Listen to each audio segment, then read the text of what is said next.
Bonjour, alors, vite fait, un petit mot sur le rasoir d'Adler. Dans la panoplie des outils tranchants de la zététique, de la pensée critique et de la philosophie, le rasoir d'Adler, qu'on doit à Mike Adler, un mathématicien australien, dit que si quelque chose ne peut pas être établi par l'expérimentation ou l'observation, alors ça ne mérite pas qu'on en débatte. Alors c'est une posture un peu extrême, mais ça défend l'empirisme des sciences, qui consiste à dire, si votre hypothèse, il n'y a aucun moyen d'observer ses conséquences, ou de tester ce qu'elle met en jeu, alors il n'y a aucun moyen que l'univers, la nature, nous répondent, la matière nous réponde, pour nous dire si l'hypothèse marche ou ne marche pas. Donc tout ce qui est un peu métaphysique, transcendantal, etc., on ne peut pas en débattre en science. Attention.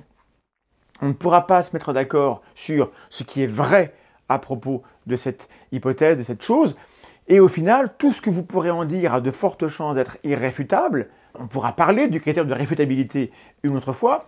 En tout cas, dans le champ des sciences et des questions où on veut avoir des réponses, c'est inutile. Ceci dit, on peut très bien décider de débattre de tous les sujets qu'on veut avec qui on veut.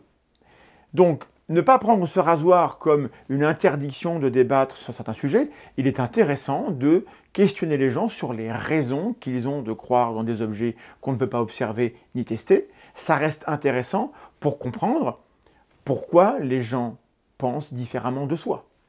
Et ça, c'est hyper important pour pour la vie en général, de s'intéresser à comment les gens pensent et pour éventuellement changer d'avis, faire évoluer notre opinion et se rendre compte que sur des sujets pareils, les gens qui croient des choses qui, a priori, peuvent nous paraître un peu tirées par les cheveux, voire faux-folles, eh ben, c'est pas tous des gros tarés, en fait. Il y a parfois des raisons tangentes, orthogonales à notre manière de voir, qui ne sont pas sans mérite. C'est intéressant d'aller regarder, mais Adler a raison. Si votre but, c'est de convaincre absolument autrui que vous avez raison sur quelque chose, oubliez tous les sujets sur lesquels on ne peut pas tester d'un point de vue expérimental empiriste. Ça n'est pas raisonnable.